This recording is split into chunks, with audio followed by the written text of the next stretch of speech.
ನಿಮ್ಗೊಂದು ಕ್ವೆಶ್ಚನ್ ಕೇಳಲ್ಲ? ನೀವ್ ಈ ತಿಂಗಳು ಎಷ್ಟು ಅರ್ನ್ ಮಾಡಿದ್ರಿ? ಸರಿ, ಈಗ ಹೇಳಿ, ಆ ಹಣ ಈಗ ಎಲ್ಲಿದೆ? ಬಹಳಷ್ಟು ಜನಕ್ಕೆ ಈ ಪ್ರಶ್ನೆಗೆ ಉತ್ತರ ಕೊಡೋದು ತುಂಬಾ ಕಷ್ಟ. ಯಾಕಂದ್ರೆ ಹಣ ಬಂತು ಹೋಯ್ತು, ಮತ್ತೆ ಬಂತು ಮತ್ತೆ ಹೋಯ್ತು. ಇದೊಂಥರ ಸೈಕಲ್ ಆಗ್ಬಿಟ್ಟಿದೆ. ಬೆಂಗಳೂರಿನಲ್ಲಿ IT ಕಂಪನಿನಲ್ಲಿ ಕೆಲಸ ಮಾಡ್ತಿರೋ ಹುಡುಗ ಇರ್ಲಿ, ಮೈಸೂರಿನಲ್ಲಿ ಚಿಕ್ಕ ಬಿಸ್ನೆಸ್ ರನ್ ಮಾಡ್ತಿರೋ ಯುವಕ ಇರ್ಲಿ, ಹುಬ್ಳಿನಲ್ಲಿ ಇನ್ನೂ ಕಾಲೇಜ್ ಮುಗಿಸಿ ಫಸ್ಟ್ ಜಾಬ್ ಹುಡುಕ್ತಿರೋ ಫ್ರೆಶರ್ ಇರ್ಲಿ, ಎಲ್ಲರೂ ಪ್ರಾಬ್ಲಮ್ ಒಂದೇ. ಸ್ಯಾಲರಿ ಬಂತು ಅಂದ್ರೆ ಅಕೌಂಟ್ ಖಾಲಿ ಆಗ್ತದೆ.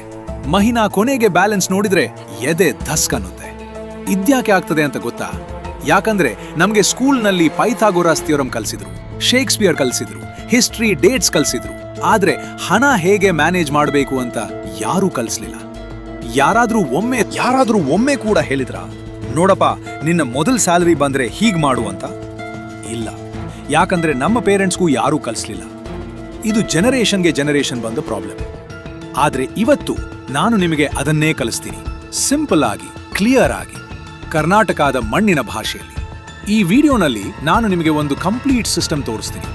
ಇದನ್ನ ಫಾಲೋ ಮಾಡಿದ್ರೆ ಮುಂದಿನ 5 ರಿಂದ 10 ವರ್ಷದಲ್ಲಿ ನಿಮ್ಮ ಫೈನಾನ್ಷಿಯಲ್ ಲೈಫ್ ಕಂಪ್ಲೀಟ್ ಆಗಿ ಬದಲಾಗ್ತದೆ, ಪ್ರಾಮಿಸ್ ಮಾಡ್ತೀನಿ. ಆದ್ರೆ ಒಂದು ಕಂಡೀಷನ್, ಇಡೀ ವಿಡಿಯೋ ನೋಡಬೇಕು. ಮಧ್ಯದಲ್ಲಿ ಸ್ಕಿಪ್ ಮಾಡಿದರೆ ಹಾಫ್ ಇನ್ಫಾರ್ಮೇಶನ್ ಸಿಗ್ತದೆ, ಹಾಫ್ ಲೈಫ್ ಸಿಗ್ತದೆ. ರೆಡಿಯಾ? ಮೊದಲು ಒಂದು ಬ್ರೂಟಲ್ ಟ್ರೂತ್ ಹೇಳ್ತೀನಿ, ತಲೆಗೆ ತಾಕ್ತದೆ, ಆದ್ರೆ ಇದು ಕೇಳಲೇಬೇಕು. ಈ ಜಗತ್ತಿನ ರಿಚೆಸ್ಟ್ ಪೀಪಲ್ ಯಾರು ಅಂತ ನೋಡಿದ್ರೆ 75% ಆಂಟ್ರಪ್ರಿನರ್ಸ್, 15% ಇನ್ವೆಸ್ಟರ್ಸ್, 7% ಇನ್ಹೆರಿಟೆಡ್ ವೆಲ್ತ್ ಇರೋರು, 3% ಅಥ್ಲೀಟ್ಸ್ ಮತ್ತು ಆರ್ಟಿಸ್ಟ್ಸ್, ಮತ್ತು ಎಂಪ್ಲಾಯೀಸ್ ಅಂದ್ರೆ ಬರೀ ಸ್ಯಾಲರಿ ತಗೊಳ್ಳೋ ಪೀಪಲ್, ಅವರು 0% ನಲ್ಲಿ ಇದ್ದಾರೆ. ಈ ನಂಬರ್ಸ್ ನೋಡಿ ಸ್ವಲ್ಪ ಆಲೋಚಿಸಿ. ಆಂಟ್ರಪ್ರಿನರ್ಸ್ ಏನು ಓನ್ ಮಾಡ್ತಾರೆ? ಬಿಸ್ನೆಸ್. ಇನ್ವೆಸ್ಟರ್ಸ್ ಏನು ಓನ್ ಮಾಡ್ತಾರೆ? ಆಸೆಟ್ಸ್. ರಿಚ್ ಫ್ಯಾಮಿಲಿಯವರು ಏನು ಓನ್ ಮಾಡ್ತಾರೆ? ಟ್ರಸ್ಟ್ಸ್ ಮತ್ತು ಪ್ರಾಪರ್ಟಿ. ಅಥ್ಲೀಟ್ಸ್ ಏನು ಓನ್ ಮಾಡ್ತಾರೆ? Rare skill. ಈ 4 ಕ್ಯಾಟಗರೀಸ್ನಲ್ಲಿ ಒಂದು ಕಾಮನ್ ಥ್ರೆಡ್ ಇದೆ, ಅವ್ರು ಏನಾದ್ರೂ ಓನ್ ಮಾಡ್ತಾರೆ. ಆದ್ರೆ ಬರೀ ಸ್ಯಾಲರಿನಲ್ಲಿ ಬದುಕ್ತಿರೋ ವ್ಯಕ್ತಿ, ಅವರು ತಮ್ಮ ಟೈಮ್ ಮಾರ್ತಾರೆ, ಮತ್ತು ಟೈಮ್ ಒಮ್ಮೆ ಮಾಡಿದ್ರೆ ಮತ್ತೆ ಸಿಗಲ್ಲ. ಇದು ಹಾರ್ಶ್ ಆಗಿ ಸೌಂಡ್ ಆಗ್ತದೆ ಅಂತ ಗೊತ್ತು, ಆದ್ರೆ ಇದು ರಿಯಾಲಿಟಿ. ನೀವು ಏನಾದ್ರೂ ಓನ್ ಮಾಡದಿದ್ರೆ ಯಾರೋರೋ ಒಬ್ಬ ನಿಮ್ಮನ್ನ ಓನ್ ಮಾಡ್ತಿರ್ತಾನೆ. ಒಂದು ಉದಾಹರಣೆ ಕೊಡ್ತೀನಿ. ಬೆಂಗಳೂರಿನ ಕೋರಮಂಗ್ಲಾನಲ್ಲಿ ಒಂದು MNC ನಲ್ಲಿ ಕೆಲಸ ಮಾಡ್ತಿರೋ ಅರ್ಜುನ್ನ ಇಮ್ಯಾಜಿನ್ ಮಾಡಿ. 60,000 ರೂಪಾಯಿ ಸ್ಯಾಲರಿ. ಅವನಿಗನ್ನಿಸ್ತದೆ ಇದು ಬಹಳ ಚೆನ್ನಾಗಿದೆ ಅಂತ. ಆದ್ರೆ 15,000 ರೂಪಾಯಿ ರೆಂಟ್, 8,000 ರೂಪಾಯಿ ಫುಡ್, 5,000 ರೂಪಾಯಿ ಟ್ರಾನ್ಸ್ಪೋರ್ಟ್, 10,000 ರೂಪಾಯಿ EMI ಎಲ್ಲ ಹೋದ್ಮೇಲೆ ಉಳಿಯೋದು ಎಷ್ಟು? 22,000 ರೂಪಾಯಿ. ಅದರಲ್ಲಿ ಫ್ರೆಂಡ್ಸ್ ಜೊತೆ outing, new phone, streaming subscriptions ಎಲ್ಲ ಆದ್ಮೇಲೆ 5,000 ರೂಪಾಯಿ ಅಥವಾ ಅದಕ್ಕಿಂತ ಕಮ್ಮಿ. ಮತ್ತು ಅದನ್ನ ಅವನು ಸೇವಿಂಗ್ಸ್ ಅಕೌಂಟ್ನಲ್ಲಿ ಹಾಕ್ತಾನೆ. ಅಲ್ಲಿ 3% ಇಂಟ್ರೆಸ್ಟ್ ಸಿಗ್ತದೆ, ಅಂದ್ರೆ 150 ರೂಪಾಯಿ ತಿಂಗಳಿಗೆ. ಇದು ವೆಲ್ತ್ ಬಿಲ್ಡಿಂಗ್ ಅಲ್ಲ, ಇದು ಸ್ಲೋಲಿ ಸಿಂಕಿಂಗ್. ಇದನ್ನ ಬದಲಾಯಿಸಬೇಕು ಅಂದ್ರೆ ನೀವು ಮೊದಲು ಒಂದು ಮೈಂಡ್ ಸೆಟ್ ಶಿಫ್ಟ್ ಮಾಡ್ಕೊಳ್ಬೇಕು. ಹಣ ಸಂಪಾದಿಸೋದು ಒಂದು ಸ್ಕಿಲ್, ಆದ್ರೆ ಹಣ ಮ್ಯಾನೇಜ್ ಮಾಡೋದು ಬೇರೆ ಸ್ಕಿಲ್. ಈ ಎರಡು ಡಿಫರೆಂಟ್. ನೀವು ಒಳ್ಳೆ ಎಂಜಿನಿಯರ್ ಆಗಿರ್ಬೋದು, ಒಳ್ಳೆ ಡಾಕ್ಟರ್ ಆಗಿರ್ಬೋದು, ಒಳ್ಳೆ ಬಿಸ್ನೆಸ್ ಮಾಡ್ತಿರ್ಬೋದು, ಆದ್ರೆ ಹಣ ಮ್ಯಾನೇಜ್ ಮಾಡೋದು ಕಲಿಯದಿದ್ರೆ ಎಲ್ಲ ವ್ಯರ್ಥ. ಸರಿ, ಈಗ ಸಿಸ್ಟಮ್ ಶುರು ಮಾಡೋಣ. ಮೊದಲ ಹಂತ, ನಿಮ್ಮ ಜೀವನ ಈಗ ಎಲ್ಲಿದೆ ಅದನ್ನ ರೆಕಗ್ನೈಸ್ ಮಾಡಿ. ನಾವು ಮೊದಲು ಒಂದು ಆನೆಸ್ಟ್ ಕಾನ್ವರ್ಸೇಷನ್ ಮಾಡಬೇಕು. ನಿಮ್ಮ ಜೊತೆ ನೀವೇ, ಮಿರರ್ ಮುಂದೆ ನಿಂತಂತೆ. ಬಹಳಷ್ಟು ಜನ ಒಂದು ಸ್ಟೇಜ್ನಲ್ಲಿದ್ದಾರೆ. ನಾನು ಅದನ್ನ ಸ್ಟಾಗ್ನೇಷನ್ ಅಂತ ಕರಿತೀನಿ. ಇದು ಒಂಥರ ಕ್ವಿಕ್ ಸ್ಯಾಂಡ್ ಇದ್ದಂಗೆ. ಎಷ್ಟು ಸ್ಟ್ರಗಲ್ ಮಾಡಿದ್ರೂ ಮೇಲೆ ಬರ್ತಿಲ್ಲ ಅನ್ನೋ ಫೀಲಿಂಗ್. ಪ್ರತಿ ತಿಂಗಳು ಸೇಮ್ ಪ್ಯಾಟರ್ನ್. ಸ್ಯಾಲರಿ ಬರ್ತದೆ, ಬಿಲ್ಸ್ ಹೋಗ್ತವೆ, ಥೋಡ ಎಂಜಾಯ್ ಮಾಡ್ತೀವಿ, ಮತ್ತೆ ವೇಟ್ ಮಾಡ್ತೀವಿ ನೆಕ್ಸ್ಟ್ ಸ್ಯಾಲರಿಗಾಗಿ. ಈ ಸ್ಟೇಜ್ನಲ್ಲಿರೋ ಜನಕ್ಕೆ ಸಾಮಾನ್ಯವಾಗಿ ಒಂದು ವೈ ಬಿಲೀಫ್ ಇರ್ತದೆ, ನನ್ನ ಸ್ಯಾಲರಿ ಜಾಸ್ತಿ ಆದ್ರೆ ಎಲ್ಲ ಸರಿ ಆಗ್ತದೆ. ಆದ್ರೆ ಇದು ತಪ್ಪು. ರಿಸರ್ಚ್ ತೋರಿಸ್ತದೆ, ಜನ ಹೆಚ್ಚು ಅರ್ನ್ ಮಾಡಿದ್ರೆ ಹೆಚ್ಚು ಸ್ಪೆಂಡ್ ಮಾಡ್ತಾರೆ. 30,000 ರೂಪಾಯಿ ಸ್ಯಾಲರಿದ ಪ್ರಾಬ್ಲಮ್ಸ್ 80,000 ರೂಪಾಯಿ ಸ್ಯಾಲರಿನಲ್ಲಿ 80,000 ರೂಪಾಯಿ ಸ್ಯಾಲರಿದ ಪ್ರಾಬ್ಲಮ್ಸ್ ಆಗ್ತದೆ. ಯಾಕಂದ್ರೆ ಸಿಸ್ಟಮ್ ಚೇಂಜ್ ಆಗ್ಲಿಲ್ಲ, ಬರೀ ನಂಬರ್ಸ್ ಚೇಂಜ್ ಆದ್ವು. ಇದನ್ನ ಬದಲಾಯಿಸೋಕೆ ಏನು ಬೇಕು? ಅವೇರ್ನೆಸ್. ಮೊದಲ ಸ್ಟೆಪ್ ಅಂದ್ರೆ ನಿಮ್ಮ ಹಣ ಎಲ್ಲಿ ಹೋಗ್ತದೆ ಅಂತ ಎಕ್ಸಾಕ್ಟ್ಲಿ ಗೊತ್ತಾಗ್ಬೇಕು. ಇದು ಕೇಳೋಕೆ ಸಿಂಪಲ್ ಇದ್ರೂ ಮಾಡೋಕೆ ಬಹಳ ಜನ ತಪ್ಪಿಸ್ತಾರೆ. ಯಾಕಂದ್ರೆ ತಮ್ಮ ಸ್ಪೆಂಡಿಂಗ್ ಹ್ಯಾಬಿಟ್ಸ್ ನೋಡ್ಕೊಳ್ಳೋದು ಅನ್ಕಂಫರ್ಟಬಲ್ ಇರ್ತದೆ. ಆದ್ರೆ ಡಿಸ್ಕಂಫರ್ಟ್ ಇಲ್ದ ಗ್ರೋತ್ ಇಲ್ಲ. ಒಂದು ಸರಳ ಎಕ್ಸರ್ಸೈಸ್ ಮಾಡಿ. ಈ ತಿಂಗಳು ನೀವು ಮಾಡಿದ ಪ್ರತಿಯೊಂದು ಎಕ್ಸ್ಪೆನ್ಸ್ ಬರೆಯಿರಿ, ಎಷ್ಟು ಚಿಕ್ಕದಾದ್ರೂ. ಝೊಮ್ಯಾಟೊ 250 ರೂಪಾಯಿ, ಪೆಟ್ರೋಲ್ 500 ರೂಪಾಯಿ, ಬ್ಲಿಂಕಿಟ್ ₹180 ಎಲ್ಲ. ಈ ಪಟ್ಟಿ ನೋಡಿದ್ರೆ ನಿಮಗೆ ಶಾಕ್ ಆಗ್ತದೆ. ಒಂದು ₹100 ₹200 ಮಾಡಿದ ಚಿಕ್ಕ ಪರ್ಚೇಸ್ಗಳು ಮಂತ್ ಕೊನೆಗೆ ₹5,000 ₹8,000 ಆಗಿರ್ತವೆ. ಇದೇ ಇನ್ವಿಸಿಬಲ್ ಮನಿ ಲೀಕ್. ದೊಡ್ಡ ₹10,000 ಎಕ್ಸ್ಪೆನ್ಸ್ ಅಲ್ಲ ನಿಮ್ಮ ವೆಲ್ತ್ ಡೆಸ್ಟ್ರಾಯ್ ಮಾಡ್ತಿರೋದು. ಅದು ₹200 ₹300ನ ಸಾಲು ಸಾಲು ಲೀಕ್ಸ್. ಈ ಅವೇರ್ನೆಸ್ ಬಂದ್ರೆ ಅಲ್ಲಿಂದ ಮುಂದಿನ ಜರ್ನಿ ಶುರುವಾಗ್ತದೆ. ನೀವು ಸ್ಟಾಗ್ನೇಷನ್ ಬಿಟ್ಟು ಹೊರಗೆ ಬರ್ತೀರಿ. ಎರಡನೇ ಹಂತ 25-15-50-10 ನಿಯಮ. ಹಣ ಬಂದ ಕೂಡ್ಲೆ ಈ ಕೆಲಸ ಮಾಡಿ. ಇದು ಈ ವಿಡಿಯೋದ ಹೃದಯ. ನೀವು ಇದೊಂದನ್ನು ಪ್ರಾಪರ್ಲಿ ಇಂಪ್ಲಿಮೆಂಟ್ ಮಾಡಿದ್ರೆ ಸಾಕು, ನಿಮ್ಮ ಜೀವನ ಬದಲಾಗ್ತದೆ. ಸಂಬಳ ಬಂದ ದಿನ ಅಥವಾ ಇನ್ಕಮ್ ಬಂದ ದಿನ ಅದನ್ನ 4 ಭಾಗ ಮಾಡಿ. 25% ಗ್ರೋತ್, ನಿಮ್ಮ ಭವಿಷ್ಯಕ್ಕಾಗಿ. 15% ಸ್ಟೆಬಿಲಿಟಿ, ನಿಮ್ಮ ಸೇಫ್ಟಿ ನೆಟ್ಗಾಗಿ. 50% ಲೈಫ್, ನಿಮ್ಮ ಡೈಲಿ ಜೀವನಕ್ಕಾಗಿ. 10% ಸೆಲ್ಫ್, ನಿಮ್ಮನ್ನ ಇಂಪ್ರೂವ್ ಮಾಡ್ಕೊಳ್ಳೋಕೆ. ಈ 4 ಬಕೆಟ್ಸ್ ಸರಳ, ಆದ್ರೆ ಇದು ಇಂಪ್ಲಿಮೆಂಟ್ ಮಾಡೋ ಶಿಸ್ತು ಇದ್ರೆ ಎಕ್ಸ್ಟ್ರಾ ಆರ್ಡಿನರಿ ರಿಸಲ್ಟ್ಸ್ ಕೊಡ್ತದೆ. ಮೊದಲು 25% ಗ್ರೋತ್ ಬಗ್ಗೆ ಮಾತಾಡೋಣ. ಇದು ಅತ್ಯಂತ ಮುಖ್ಯ ಬಕೆಟ್. ಇದು ನಿಮ್ಮ ಪರವಾಗಿ ಕೆಲಸ ಮಾಡೋ ಹಣ. ನೀವು ಮಲ್ಗಿರೋ ಹೊತ್ತಿನಲ್ಲಿ, ನೀವು ಫ್ರೆಂಡ್ಸ್ ಜೊತೆ ಕಬ್ಬನ್ ಪಾರ್ಕ್ನಲ್ಲಿ ವಾಕ್ ಮಾಡ್ತಿರೋ ಹೊತ್ತಿನಲ್ಲಿ, ನೀವು ಮೈಸೂರು ದಸರಾ ನೋಡ್ತಿರೋ ಹೊತ್ತಿನಲ್ಲಿ ಈ ಹಣ ನಿಮಗಾಗಿ ಕೆಲಸ ಮಾಡ್ತಿರ್ತದೆ. ಇದನ್ನ ಅರ್ಥ ಮಾಡ್ಕೊಳ್ಳೋಕೆ ಒಂದು ಸ್ಟೋರಿ ಹೇಳ್ತೀನಿ. ಧಾರವಾಡ್ನ ರಾಹುಲ್ ₹25,000 ಸ್ಯಾಲರಿನಲ್ಲಿ 22 ವರ್ಷ ವಯಸ್ಸಿನಲ್ಲಿ ₹2,000 ಪರ್ ಮಂತ್ ಇನ್ವೆಸ್ಟ್ ಮಾಡೋಕೆ ಶುರು ಮಾಡ್ತಾನೆ. ₹2,000 ತುಂಬಾ ಚಿಕ್ಕ ಅಮೌಂಟ್ ಅನಿಸ್ತದೆ. ಆದ್ರೆ ಅವನ ಅಕ್ಕ ಪ್ರಿಯಾ, ಅವಳಿಗೆ 32 ವರ್ಷ ವಯಸ್ಸಾದ ಮೇಲೆ ಇನ್ವೆಸ್ಟ್ ಮಾಡೋಕೆ ಶುರು ಮಾಡ್ತಾರೆ. ಅವಳು ₹4,000 ಪರ್ ಮಂತ್ ಇನ್ವೆಸ್ಟ್ ಮಾಡ್ತಾರೆ. ರಾಹುಲ್ಗಿಂತ ಡಬಲ್. ಇಬ್ರು 60 ವರ್ಷಕ್ಕೆ ಸ್ಟಾಪ್ ಮಾಡ್ತಾರೆ. ಯಾರಿಗೆ ಜಾಸ್ತಿ ಹಣ ಸಿಕ್ಕತ್ತೆ ಅಂತ ಯೋಚಿಸಿ. ಅಂಕಗಣಿತ ಹೇಳ್ತದೆ. ರಾಹುಲ್ ₹96,000 ಟೋಟಲ್ ಹಾಕಿದ. ಪ್ರಿಯಾ ₹1,44,000 ಟೋಟಲ್ ಹಾಕಿದ. ₹48,000 ಹೆಚ್ಚು. ಆದ್ರೆ 10% ಆವರೇಜ್ ರಿಟರ್ನ್ ನಲ್ಲಿ ರಾಹುಲ್ಗೆ ₹1.26 ಕೋಟಿ ಸಿಗ್ತದೆ. ಪ್ರಿಯಾಗೆ ₹67 ಲಕ್ಷ ಸಿಗ್ತದೆ. ರಾಹುಲ್ ₹59 ಲಕ್ಷ ಹೆಚ್ಚು ಪಡೆದ.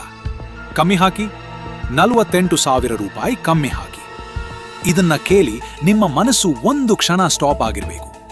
ಇದೇ ಕಂಪೌಂಡಿಂಗ್ನ ಮ್ಯಾಜಿಕ್, ಟೈಮ್ನ ಶಕ್ತಿ. ಬೇಗ ಶುರು ಮಾಡಿದ್ರೆ ಕಮ್ಮಿ ಹಣ ಹಾಕೊಂಡು ಜಾಸ್ತಿ ಫಲ ಪಡ್ಕೋಬಹುದು. ಆದ್ರೆ ಬಹಳಷ್ಟು ಜನ ಹೇಳ್ತಾರೆ, ನಂಗೆ ಇನ್ವೆಸ್ಟ್ ಮಾಡೋಕೆ ಹಣ ಇಲ್ಲ. ಇದು ವ್ಯಾಲಿಡ್ ಎಕ್ಸ್ಕ್ಯೂಸ್ ಅಲ್ಲ. ₹500 ಇಂದ ಶುರು ಮಾಡಬಹುದು. ಝೀರೋಧಾ, ಗ್ರೋ ಇಂಥ ಆಪ್ಸ್ ₹100 ಇಂದ ಕೂಡ SIP ಶುರು ಮಾಡಿಸ್ತವೆ. ಪ್ರಾಬ್ಲಮ್ ಹಣ ಇಲ್ಲ ಅನ್ನೋದಲ್ಲ, ಪ್ರಾಬ್ಲಮ್ ಶುರು ಮಾಡಲ್ಲ ಅನ್ನೋ ಮೈಂಡ್ ಸೆಟ್. ಹಾಗಾದ್ರೆ ಈ 25% ಅನ್ನ ಎಲ್ಲಿ ಹಾಕಬೇಕು? ಇಲ್ಲಿ ಒಂದು ಸ್ಕೇಲ್ ಇದೆ. ಲೋ ರಿಸ್ಕ್ ಇಂದ ಹೈ ರಿಸ್ಕ್ ವರೆಗೆ. ಅತ್ಯಂತ ಸುರಕ್ಷಿತ ಎಣ್ಣಲ್ಲಿ ಇರೋದು ಇಂಡೆಕ್ಸ್ ಫಂಡ್ಸ್.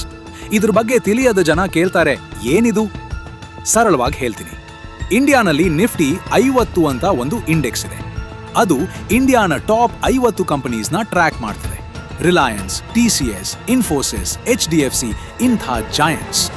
ನೀವು ನಿಫ್ಟಿ 50 ಇಂಡೆಕ್ಸ್ ಫಂಡ್ನಲ್ಲಿ ₹1,000 ಹಾಕಿದ್ರೆ ಆ ₹1,000 ಈ ಎಲ್ಲ 50 ಕಂಪನೀಸ್ನಲ್ಲಿ ಸ್ಪ್ರೆಡ್ ಆಗ್ತದೆ. ನೀವು ಒಂದೊಂದು ಕಂಪನಿನ ರಿಸರ್ಚ್ ಮಾಡೋ ಅಗತ್ಯ ಇಲ್ಲ, ಚಾರ್ಟ್ಸ್ ನೋಡೋ ಅಗತ್ಯ ಇಲ್ಲ. ಬರೀ ಪ್ರತಿ ತಿಂಗಳು SIP ಮಾಡ್ತಾ ಹೋಗಿ. ಐತಿಹಾಸಿಕವಾಗಿ ನೋಡಿದ್ರೆ ಇಂಡಿಯನ್ ಸ್ಟಾಕ್ ಮಾರ್ಕೆಟ್ ಕಳೆದ 30 ವರ್ಷಗಳಲ್ಲಿ ಅವರೆದ್ದು 12-13% ಆನ್ಯುವಲ್ ರಿಟರ್ನ್ ಕೊಟ್ಟಿದೆ. ಅದರ ನಂತರ ಬರ್ತದೆ ರಿಯಲ್ ಎಸ್ಟೇಟ್. ಈ ಮಾತು ಕೇಳಿ ಕರ್ನಾಟಕಾಯ ಯಾರ ಮೈಯಲ್ಲಾದ್ರೂ ಎಕ್ಸೈಟ್ಮೆಂಟ್ ಬರ್ತದೆ ಅಲ್ವಾ? ನಮ್ ಜನ ಪ್ರಾಪರ್ಟಿ ಮೇಲೆ ತುಂಬಾ ಲವ್ ಇಟ್ಕೊಂಡಿದ್ದಾರೆ. ಆದ್ರೆ ಬೆಂಗಳೂರು, ಮೈಸೂರು, ಮಂಗಳೂರಿನಲ್ಲಿ ಪ್ರಾಪರ್ಟಿ ಕೊಳ್ಳೋಕೆ ಕ್ರೋರ್ಸ್ ಬೇಕು. ಅಷ್ಟು ಇಲ್ದ ಜನ ಏನ್ ಮಾಡ್ಬೇಕು? ರೀಟ್ಸ್ ನಲ್ಲಿ ಇನ್ವೆಸ್ಟ್ ಮಾಡಬಹುದು. ಇದು ರಿಯಲ್ ಎಸ್ಟೇಟ್ ಇನ್ವೆಸ್ಟ್ಮೆಂಟ್ ಟ್ರಸ್ಟ್. ₹300 ₹400 ಇಂದ ಶುರು ಮಾಡಬಹುದು ಮತ್ತು ಇದು ಕಮರ್ಷಿಯಲ್ ರಿಯಲ್ ಎಸ್ಟೇಟ್ನ ರಿಟರ್ನ್ಸ್ ಕೊಡ್ತದೆ. ಎಂಬೆಸಿ ರೀಟ್, ಮೈಂಡ್ ಸ್ಪೇಸ್ ರೀಟ್ ಇಂಥವನ್ನ ಎಕ್ಸ್ಪ್ಲೋರ್ ಮಾಡಿ. ಸ್ಕೇಲ್ನ ಮಿಡ್ಲ್ನಲ್ಲಿ ಇರೋದು ಸ್ಕಿಲ್ಸ್. ಇದು ಅಂಡರ್ ರೇಟೆಡ್ ಇನ್ವೆಸ್ಟ್ಮೆಂಟ್. ಯಾವ ಸ್ಕಿಲ್ ಕಲಿತರೂ ನಿಮ್ಮಿಂದ ಯಾರು ತಗೊಳ್ಳಲ್ಲ. ಮಾರ್ಕೆಟ್ ಕ್ರ್ಯಾಶ್ ಆದ್ರೆ ಸ್ಟಾಕ್ಸ್ ದ ವ್ಯಾಲ್ಯೂ ಕಮ್ಮಿ ಆಗ್ತದೆ, ಪ್ರಾಪರ್ಟಿ ದ ವ್ಯಾಲ್ಯೂ ಕಮ್ಮಿ ಆಗಬಹುದು. ಆದ್ರೆ ನಿಮ್ಮ ಬ್ರೈನ್ ನಲ್ಲಿರೋ ಸ್ಕಿಲ್ ಅದು ಹಾಗೆ ಉಳ್ಕೊಳ್ತದೆ. Coding, digital marketing, video editing, copy writing, sales ಇಂಥ ಸ್ಕಿಲ್ಸ್ ₹50,000 ₹1,00,000 ಪರ್ ಮಂತ್ ತಂದ ಉದಾಹರಣೆಗಳು ನಮ್ಮ ಕರ್ನಾಟಕನಲ್ಲೇ ಇವೆ. ಬೆಂಗಳೂರಿನ ಹತ್ತಿರ ಸಣ್ಣ ಟೌನ್ನಲ್ಲಿ ಬೆಳೆದ ಅನೇಕ ಯುವಕರು ಒಂದು ಸ್ಕಿಲ್ ಲರ್ನ್ ಮಾಡಿ ಫ್ರೀಲಾನ್ಸ್ ಮೂಲಕ ಇಂಟರ್ನ್ಯಾಷನಲ್ ಕ್ಲೈಂಟ್ಸ್ಗೆ ಸರ್ವಿಸ್ ಕೊಡ್ತಿದ್ದಾರೆ. ಇದು 10 ವರ್ಷ ಮುಂಚೆ ಇಮ್ಯಾಜಿನ್ ಮಾಡೋಕ್ಕೂ ಆಗ್ತಿರ್ಲಿಲ್ಲ.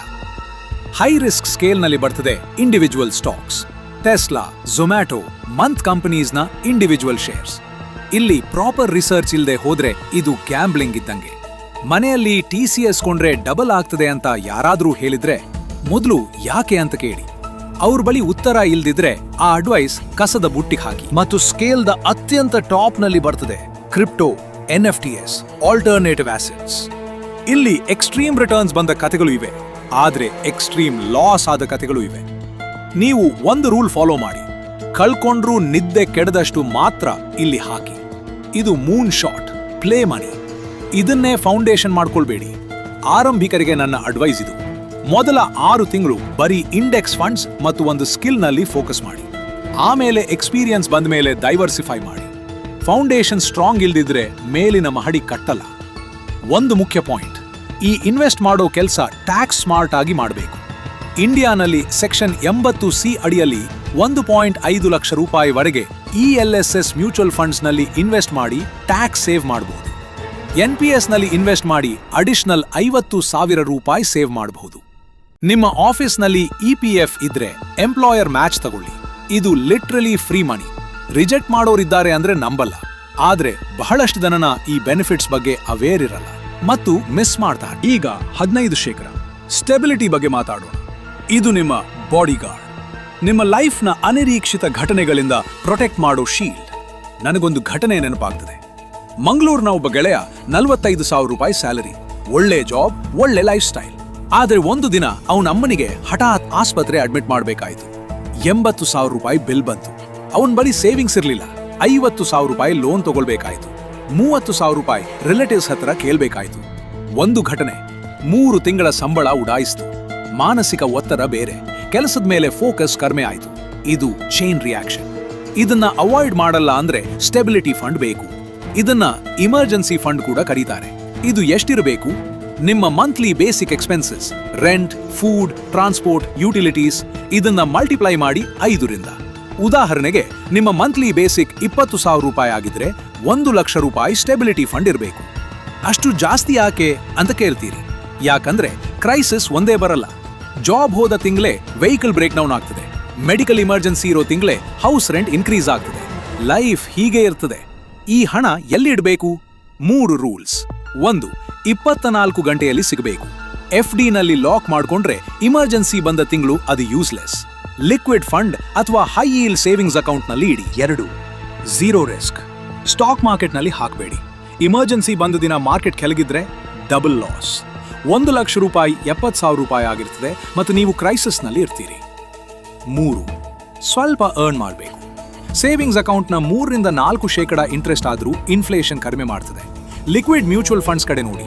ಇವು ಸೇವಿಂಗ್ಸ್ ಅಕೌಂಟ್ಗಿಂತ ಸ್ವಲ್ಪ ಬೆಟರ್ ರಿಟರ್ನ್ಸ್ ಕೊಡ್ತವೆ ಮತ್ತು ಕ್ವಿಕ್ ವಿತ್ಡ್ರಾವಲ್ ಸಾಧ್ಯ. ಈ ಫಂಡ್ ಬೇಗ ಬಿಲ್ಡ್ ಮಾಡಕ್ಕೆ 3 ಟ್ಯಾಕ್ಟಿಕ್ಸ್ ಇವೆ. ಮೊದಲನೇದು ಪೇ ಚೆಕ್ ಸ್ವೀಪ್. ಸ್ಯಾಲರಿ ಬಂದ ದಿನ ಆಟೋಮ್ಯಾಟಿಕ್ ಟ್ರಾನ್ಸ್ಫರ್ ಸೆಟ್ ಮಾಡಿ. 15% ಡೈರೆಕ್ಟ್ಲಿ ಸ್ಟೆಬಿಲಿಟಿ ಫಂಡ್ಗೆ ಹೋಗಬೇಕು. ನಿಮ್ಮ ಕೈ ತಾಗಲ್ಲ, ನಿಮ್ಮ ಮನಸ್ಸು ಟೆಂಪ್ಟ್ ಆಗಲ್ಲ. ಎರಡನೇದು ರೀಪ್ಲೇಸ್ಮೆಂಟ್ ಪ್ರಾಮಿಸ್. ಫಂಡ್ನಿಂದ 5,000 ರೂಪಾಯಿ ತಗೊಂಡ್ರೆ ನೆಕ್ಸ್ಟ್ ಮಂತ್ 5,000 ರೂಪಾಯಿ ಮೊದಲು ಹಾಕಿ. ಇಲ್ಲದಿದ್ರೆ ಫಂಡ್ ಕ್ರಮೇಣ ಖಾಲಿ ಆಗ್ತದೆ. ಮೂರನೇದು ಸ್ಮಾಲ್ ಹ್ಯಾಕ್ಸ್. ಜಿಪೇ, ಫೋನ್ ಪೇನ ರೌಂಡ್ ಅಪ್ ಫೀಚರ್ಸ್ ಬಳಸಿ. 87 ರೂಪಾಯಿ ಖರ್ಚು ಮಾಡಿದ್ರೆ 13 ರೂಪಾಯಿ ಆಟೋಮ್ಯಾಟಿಕಲಿ ಸೇವಿಂಗ್ಸ್ಗೆ ಹೋಗ್ತದೆ. ಇದು ಚಿಕ್ಕದು ಅನ್ನಿಸ್ತದೆ, ಆದರೆ ಇಯರ್ ಕೊನೆಗೆ 3,000 ರೂಪಾಯಿ 5,000 ರೂಪಾಯಿ ಎಕ್ಸ್ಟ್ರಾ ಸಿಗ್ತದೆ. ಸ್ಟೆಬಿಲಿಟಿ ಫಂಡ್ ತುಂಬಿದ ಮೇಲೆ ಏನ್ ಮಾಡಬೇಕು? ಆ 15% ಅನ್ನ ಗ್ರೋತ್ ಇನ್ವೆಸ್ಟ್ಮೆಂಟ್ಸ್ಗೆ ರೀಡೈರೆಕ್ಟ್ ಮಾಡಿ. ಅಂದ್ರೆ ಆ ಹಂತದಲ್ಲಿ 40% ಗ್ರೋತ್ಗೆ ಹೋಗ್ತದೆ. ಇದು ವೆಲ್ತ್ ಬಿಲ್ಡಿಂಗ್ನ ನೆಕ್ಸ್ಟ್ ಗಿಯರ್. 50% ಲೈಫ್ ಖರ್ಚು. ಇಲ್ಲಿ ಬಹಳ ಜನ ತಪ್ಪು ಮಾಡ್ತಾರೆ. 50% ಎಂದ ಮಾತ್ರಕ್ಕೆ ಇದನ್ನ ಏನಾದ್ರೂ ಮಾಡ್ಬೋದಲ್ಲ. ಇದು ನಿಮ್ಮ ಎಸೆನ್ಷಿಯಲ್ ಲೈಫ್ಗೆ, rent, food, transport, utilities, basic entertainment. ಈ 50% ಉಳಿತಾಯ ಮಾಡಿದಷ್ಟು ಮೇಲಿನ 2 ಬಕೆಟ್ಸ್ಗೆ ಹೆಚ್ಚು ಹೋಗ್ತದೆ. ಬೆಂಗಳೂರಿನಂತ ಸಿಟಿನಲ್ಲಿ 50% ಸಾಕಾಗ್ತದಾ ಅಂತ ಕೇಳ್ಬೋದು. 60,000 ರೂಪಾಯಿ ಸ್ಯಾಲರಿ ಆದ್ರೆ 50% ಅಂದ್ರೆ 30,000 ರೂಪಾಯಿ. ಕೋರಮಂಗಲ ಅಥವಾ ಇಂದಿರಾನಗರ್ನಲ್ಲಿ ರೆಂಟ್ 20,000 ರೂಪಾಯಿ, 25,000 ರೂಪಾಯಿ. ಅದರಲ್ಲಿ ಊಟ ಟ್ರಾನ್ಸ್ಪೋರ್ಟ್ ಎಲ್ಲ ಹೇಗಾಗ್ತದೆ? ಇಲ್ಲಿ ನೀವು ಕ್ಲೆವರ್ ಆಗಬೇಕು. ಇಲೆಕ್ಟ್ರಾನಿಕ್ ಸಿಟಿ ಅಥವಾ ವೈಟ್ ಫೀಲ್ಡ್ ನಲ್ಲಿ ರೂಮ್ಮೇಟ್ ಜೊತೆ 10,000 ರೂಪಾಯಿ 12,000 ರೂಪಾಯಿನಲ್ಲಿ ಇರಬಹುದು. ಹೋಮ್ ಕುಕ್ಡ್ ಫುಡ್ 100 ರೂಪಾಯಿ ಪರ್ ಡೇ 3,000 ರೂಪಾಯಿ ಪರ್ ಮಂತ್ ಆಗ್ತದೆ. ಇವೆಲ್ಲ ಸ್ಮಾಲ್ ಡಿಸಿಷನ್ಸ್, ಆದ್ರೆ ಇವು ಲಾಂಗ್ ಟರ್ಮ್ ನಲ್ಲಿ ಲ್ಯಾಕ್ಸ್ ರೂಪಾಯಿ ಡಿಫರೆನ್ಸ್ ಮಾಡ್ತವೆ. 20,000 ರೂಪಾಯಿ ಬದಲು 12,000 ರೂಪಾಯಿರಲ್ಲಿ ಇದ್ರೆ 8,000 ರೂಪಾಯಿ ಎಕ್ಸ್ಟ್ರಾ ಗ್ರೋತ್ಗೆ ಹೋಗ್ತದೆ. 8,000 ರೂಪಾಯಿ ಗುಣ 12 ಮಂತ್ಸ್ ಗುಣ 20 ಇಯರ್ಸ್ ಗುಣ 12% ರಿಟರ್ನ್ ಸಮಾನ 72 ಲಕ್ಷ ರೂಪಾಯಿ. ಒಂದು ರೆಂಟ್ ಡಿಸಿಷನ್ 72 ಲಕ್ಷ ರೂಪಾಯಿ ಡಿಫರೆನ್ಸ್ ಮಾಡ್ತದೆ. ಇದನ್ನ ಹೇಳ್ತಿರೋದು ಲೈಫ್ ಎಂಜಾಯ್ ಮಾಡಬೇಡಿ ಅಂತ ಅಲ್ಲ, ನಿಮ್ಮ 20ನೇ ವರ್ಷದ ಎಂಜಾಯ್ ಮಾಡಿ, ಆದ್ರೆ ಎವ್ರಿ ರುಪೀನ ಕಾನ್ಶಿಯಸ್ ಆಗಿ ಖರ್ಚು ಮಾಡಿ. 500 ರೂಪಾಯಿ ತೆತ್ತ ಹೊತ್ತಿನಲ್ಲಿ ಒಂದು ಕ್ಷಣ ಆಲೋಚಿಸಿ. ಇದು ನಿಮ್ಮ ಫ್ಯೂಚರ್ ವರ್ಷನ್ಗೆ ವ್ಯಾಲ್ಯೂ ತಂದ್ಕೊಡ್ತಾ? 10% self investment. ಇದು ಮೋಸ್ಟ್ ಅಂಡರ್ ಎಸ್ಟಿಮೇಟೆಡ್ ಬಕೆಟ್, ಆದ್ರೆ ಲಾಂಗ್ ಟರ್ಮ್ ನಲ್ಲಿ ಇದು ಎಲ್ಲದಕ್ಕಿಂತ ಪವರ್ಫುಲ್. ನಿಮ್ಮ ಬ್ರೈನ್ ಅತ್ಯಂತ ದೊಡ್ಡ ಆಸೆಟ್, ಅದಕ್ಕೆ ಇನ್ವೆಸ್ಟ್ ಮಾಡಿ. ಬುಕ್ಸ್ ಓದಿ. 300 ರೂಪಾಯಿ 400 ರೂಪಾಯಿ ಒಂದು ಒಳ್ಳೆ ಬುಕ್ ಅದು 3 ಲಕ್ಷ ರೂಪಾಯಿ ಕೋರ್ಸ್ಗಿಂತ ಜಾಸ್ತಿ ವ್ಯಾಲ್ಯೂ ಕೊಡಬಹುದು. ಆನ್ಲೈನ್ ಕೋರ್ಸಸ್ ತಗೊಳ್ಳಿ, ವರ್ಕ್ಶಾಪ್ಸ್ ಅಟೆಂಡ್ ಮಾಡಿ, ಮೆಂಟರ್ಸ್ ಹತ್ತಿರ ಕಾಫಿ ಕುಡಿಯಿರಿ. ಆದ್ರೆ ಇಲ್ಲಿ ಒಂದು ವಾರ್ನಿಂಗ್, ಈ ರೂಪಾಯಿ ಬರೀ ಫೀಲ್ ಗುಡ್ ಕೋರ್ಸಸ್ಗೆ ವೇಸ್ಟ್ ಮಾಡಬೇಡಿ. 10,000 ರೂಪಾಯಿ ಹಾಕಿ 500 ರೂಪಾಯಿದ ನಾಲೆಜ್ ತಗೊಳ್ಬೇಡಿ. ಪ್ರತಿಯೊಂದು ಸೆಲ್ಫ್ ಇನ್ವೆಸ್ಟ್ಮೆಂಟ್ ಮಾಡಿದ ಮೇಲೆ ಒಂದು ಪ್ರಶ್ನೆ ಕೇಳಿ, ಇದು ನನ್ನ ಇನ್ಕಮ್ ಅಥವಾ ಸ್ಕಿಲ್ಸ್ ಅನ್ನ ಹೇಗೆ ಇಂಪ್ರೂವ್ ಮಾಡ್ತದೆ? ಉತ್ತರ ಕ್ಲಿಯರ್ ಆಗಿ ಇಲ್ದಿದ್ರೆ ಸ್ಕಿಪ್. 3ನೇ ಹಂತ, ಆಕ್ಸಲರೇಷನ್. ಹಣ ಮಾಡೋ ಇಂಜಿನ್ಗೆ ಸ್ಪೀಡ್ ಕೊಡಿ. ಇಲ್ಲಿಯವರೆಗೆ ನಾವು ಇರೋ ಹಣ ಮ್ಯಾನೇಜ್ ಮಾಡೋ ಬಗ್ಗೆ ಮಾತಾಡಿದ್ವಿ, ಆದ್ರೆ ಒಂದು ಸತ್ಯ, 25,000 ರೂಪಾಯಿ ಸ್ಯಾಲರಿನ 25% ಅಂದ್ರೆ 6,250 ರೂಪಾಯಿ. 6,250 ರೂಪಾಯಿ ಇನ್ವೆಸ್ಟ್ ಮಾಡ್ತಾ 1 ಕೋಟಿ ರೂಪಾಯಿ ಮಾಡೋಕೆ 20-30 ವರ್ಷ ಆಗ್ತದೆ. ಫಾಸ್ಟರ್ ಹೋಗ್ಬೇಕಾದ್ರೆ ಇನ್ಕಮ್ ಇನ್ಕ್ರೀಸ್ ಮಾಡಬೇಕು. ಇಲ್ಲಿ 3 ಸಿಗಳು ಮುಖ್ಯ: ಕ್ಯಾಶ್ ಫ್ಲೋ, ಕನೆಕ್ಷನ್ಸ್ ಮತ್ತು ಕಾನ್ಫಿಡೆನ್ಸ್.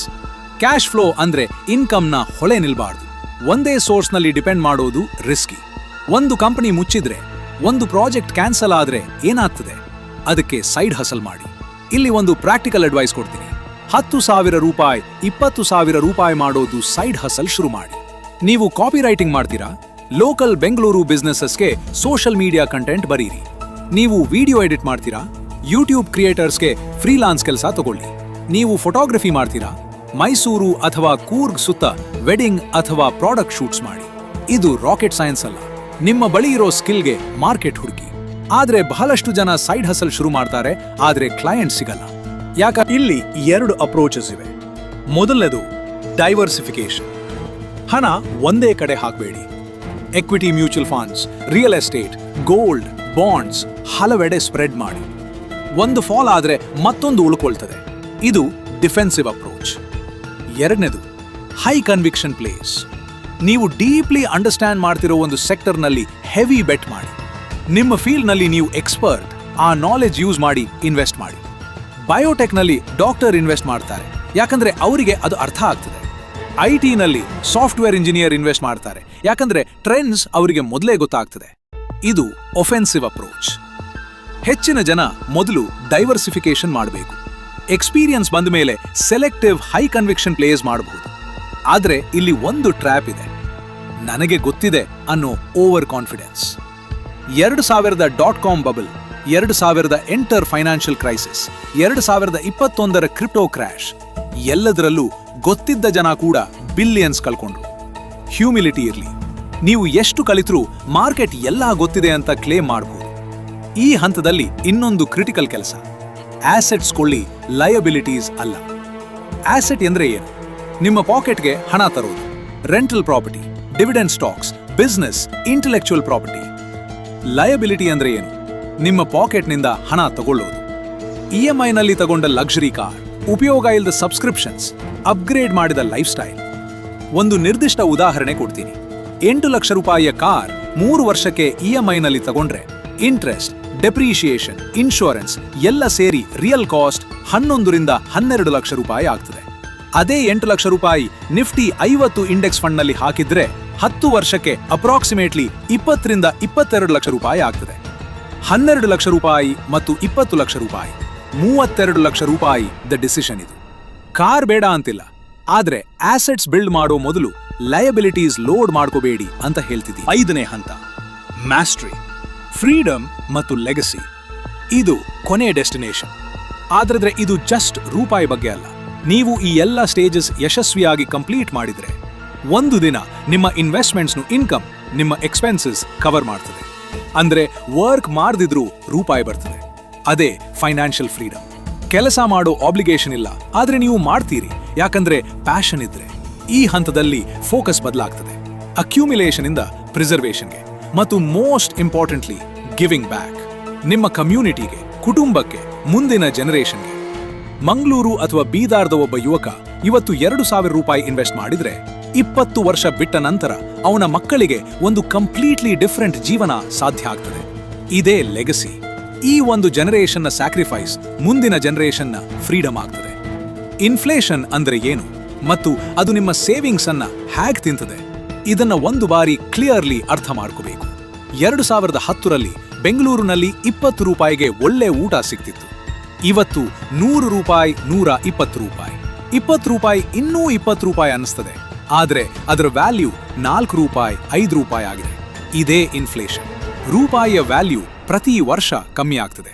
ನಿಮ್ಮ ಸೇವಿಂಗ್ಸ್ ಅಕೌಂಟ್ನಲ್ಲಿ 50,000 ರೂಪಾಯಿ ಇದ್ರೆ 3.5% ಇಂಟ್ರೆಸ್ಟ್ ಸಿಕ್ಕರೆ, ಇನ್ಫ್ಲೇಷನ್ 6% ಇದ್ರೆ ನೀವು ಆಕ್ಚುಲಿ 2.5% ಕಳ್ಕೊಳ್ತಿದ್ದೀರಿ. ಹಣ ಹೆಚ್ಚಾಗ್ತದೆ ಅಂತ ಅನಿಸ್ತದೆ, ಆದ್ರೆ ರಿಯಲ್ ಪರ್ಚೇಸಿಂಗ್ ಪವರ್ ಕಡಿಮೆ ಆಗ್ತದೆ. ಅದಕ್ಕೆ ಇನ್ವೆಸ್ಟ್ ಮಾಡಬೇಕು. ಫಿಕ್ಸ್ಡ್ ಡೆಪಾಸಿಟ್, ಸೇವಿಂಗ್ಸ್ ಅಕೌಂಟ್ ಇವು ಸೇಫ್ಟಿಗೆ, ಆದ್ರೆ ವೆಲ್ತ್ ಬಿಲ್ಡಿಂಗ್ಗೆ ಅಲ್ಲ. ಇನ್ಫ್ಲೇಷನ್ ಮೀರಿ ಗ್ರೋ ಮಾಡೋ investments, equity mutual funds, index funds, real estate ಇವು ವೆಲ್ತ್ ಕಟ್ಟೋದಕ್ಕೆ. ಒಂದು ಸಿಂಪಲ್ ಕಂಪ್ಯಾರಿಸನ್ ನೋಡಿ. 5,000 ರೂಪಾಯಿ ಸೇವಿಂಗ್ಸ್ ಅಕೌಂಟ್ನಲ್ಲಿ ಹಾಕಿ 20 ವರ್ಷ ಬಿಟ್ರೆ ಇನ್ಫ್ಲೇಷನ್ ಅಡ್ಜಸ್ಟ್ ಮಾಡಿದ ಮೇಲೆ ರಿಯಲ್ ವ್ಯಾಲ್ಯೂ 3,000 ರೂಪಾಯಿ, 3,500 ರೂಪಾಯಿ ಆಗ್ತದೆ. ಅದೇ 5,000 ರೂಪಾಯಿ ಇಂಡೆಕ್ಸ್ ಫಂಡ್ನಲ್ಲಿ ಹಾಕಿ 7% ಇನ್ಫ್ಲೇಷನ್ ಅಡ್ಜಸ್ಟೆಡ್ ರಿಟರ್ನ್ ತಗೊಂಡ್ರೆ 20,000 ರೂಪಾಯಿ, 25,000 ರೂಪಾಯಿ ಆಗ್ತದೆ. ಇದು 5x, 7x ಡಿಫರೆನ್ಸ್. ಒಂದೇ ಡಿಸಿಷನ್. ನಮ್ಮ ಕರ್ನಾಟಕದ ಯೂತ್ಗೆ ಒಂದು ಸ್ಪೆಷಲ್ ಮೆಸೇಜ್. ನಾನು ಈ ಮಾತು ಸ್ಪೆಷಲಿ ಹೇಳಬೇಕು. ಬಹಳಷ್ಟು ಜನ ಹೇಳ್ತಾರೆ, ನಾನು ಮಿಡಲ್ ಕ್ಲಾಸ್ ಫ್ಯಾಮಿಲಿಯಿಂದ ಬಂದಿದ್ದೀನಿ, ನಂಗೆ ಸಾಧ್ಯ ಇಲ್ಲ. ಇದು ಸುಳ್ಳು. ನಮ್ಮ ಕರ್ನಾಟಕದಿಂದ ಇನ್ಫೋಸಿಸ್ ಮಾಡಿದ NR ನಾರಾಯಣಮೂರ್ತಿ ಮೈಸೂರುದ ಮಿಡಲ್ ಕ್ಲಾಸ್ ಫ್ಯಾಮಿಲಿಯಿಂದ ಬಂದರು. ಬಯೋಕಾನ್ ಫೌಂಡರ್ ಕಿರಣ್ ಮಜುಂದಾರ್ ಶಾ ಬೆಂಗಳೂರಿನಲ್ಲಿ ಗ್ಯಾರಾಜ್ನಲ್ಲಿ ಶುರು ಮಾಡಿದರು. ಇವರ ಯಶಸ್ಸು ಕರ್ನಾಟಕದ ಮಣ್ಣಿನಲ್ಲಿ ಬೆಳೆದ ಕನಸಿನ ಫಲ. ಆದ್ರೆ ಅವರ ಮತ್ತು ಉಳಿದ ಜನರ ನಡುವೆ ಒಂದು ವ್ಯತ್ಯಾಸ ಇತ್ತು. ಅವರು ಸಿಸ್ಟಮ್ನ ಕಂಪ್ಲೇಂಟ್ ಮಾಡಲಿಲ್ಲ, ಅವರು ಸಿಸ್ಟಮ್ ಅನ್ನ ಯೂಸ್ ಮಾಡಿಕೊಂಡ್ರು. ನೀವು ಬೆಂಗಳೂರುದ ಯಾವ ಕಾರ್ನರ್ನಲ್ಲಿ ಇದ್ದರೂ, ಧಾರವಾಡ ಅಥವಾ ರಾಯಚೂರಿನ ಯಾವ ಹಳ್ಳಿಯಲ್ಲಿ ಇದ್ದರೂ ಇಂಟರ್ನೆಟ್ ಇದ್ರೆ ಸಾಕು. ಸ್ಕಿಲ್ಸ್ ಕಲಿಯಬಹುದು, ಇನ್ವೆಸ್ಟ್ ಮಾಡಬಹುದು, ಬಿಸ್ನೆಸ್ ಶುರು ಮಾಡಬಹುದು. ಜಿಯೋಗ್ರಫಿ ಬ್ಯಾರಿಯರ್ ಮುಂಚೆ ಇತ್ತು, ಇವತ್ತಿಲ್ಲ. ಆದ್ರೆ ಒಂದು ಮಾತು, ಸಮಾಜ ನಿಮ್ಮ ವೆಲ್ತಿಯಾಗೋ ಪ್ರಯತ್ನ ಇಷ್ಟಪಡಲ್ಲ. ಅದರಲ್ಲೂ ನಮ್ಮ ಸರ್ಕಲ್ನ ಕೆಲವರು ನೀವು ಡಿಫರೆಂಟ್ ಆಗಿ ಯೋಚಿಸಿದ್ರೆ, ಬೇರೆ ದಾರಿ ಹಿಡಿದ್ರೆ ಅವರು ಕಂಫರ್ಟಬಲ್ ಅನಿಸಲ್ಲ. ಯಾಕಂದ್ರೆ ನಿಮ್ಮ ಗ್ರೋತ್ ಅವರ ಸ್ಟ್ಯಾಗ್ನೇಷನ್ ಅನ್ನ ಮಿರರ್ ಮಾಡ್ತದೆ. ಆಮೇಲೆ ಅವರು ಪುಲ್ ಮಾಡ್ತಾರೆ. ಸ್ವಲ್ಪ ರಿಲ್ಯಾಕ್ಸ್ ಮಾಡ್ತಾ ಬಾ, ಅಷ್ಟು ಯೋಚಿಸ್ಬೇಡ, ಇದೆಲ್ಲ ಆಗ್ತದಾ? ಇಂಥ ವರ್ಡ್ಸ್ ಕಳ್ಳ ಕಲ್ಲಿನಂಗೆ ನಿಮ್ಮ ಮೊಮೆಂಟಮ್ ತಗೊಳ್ಳಲು ಬರ್ತವೆ. ಎಚ್ಚರ ಇರಿ, ಅವರನ್ನ ಹೇಟ್ ಮಾಡಬೇಡಿ. ಆದ್ರೆ ತಿಂಗಳ ಮೊದಲ ವಾರ ಆಡಿಟ್. ಕಳೆದ ತಿಂಗಳ ಎಲ್ಲ ಎಕ್ಸ್ಪೆನ್ಸಸ್ ಬರೆಯಿರಿ, ಎಲ್ಲಿ ಕಡಿತ ಮಾಡಬಹುದು ಅಂತ ನೋಡಿ. ಮೊದಲ ತಿಂಗಳಲ್ಲಿ 500 ರೂಪಾಯಿ, 1,000 ರೂಪಾಯಿ ಆದರೂ SIP ಶುರು ಮಾಡಿ. ಗ್ರೋ ಅಥವಾ ಝೀರೋಧಾ ಕಾಯಿನ್ ಆಪ್ ಡೌನ್ಲೋಡ್ ಮಾಡಿ. ನಿಫ್ಟಿ 50 ಇಂಡೆಕ್ಸ್ ಫಂಡ್ ಸೆಲೆಕ್ಟ್ ಮಾಡಿ. 500 ರೂಪಾಯಿ ಪರ್ ಮಂತ್ SIP ಸೆಟ್ ಮಾಡಿ. 10 ನಿಮಿಷ ಕೆಲಸ.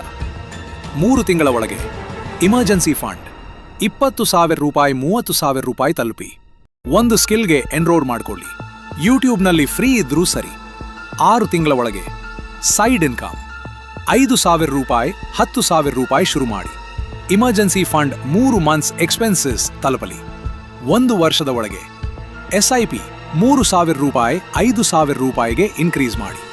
ಇಮರ್ಜೆನ್ಸಿ ಫಂಡ್ 5 ಮಂತ್ಸ್ ಎಕ್ಸ್ಪೆನ್ಸಸ್ ತಲುಪಲಿ. 3 ಅಥವಾ 5 ವರ್ಷಕ್ಕೆ ಡೈವರ್ಸಿಫಿಕೇಶನ್ ಮಾಡಿ.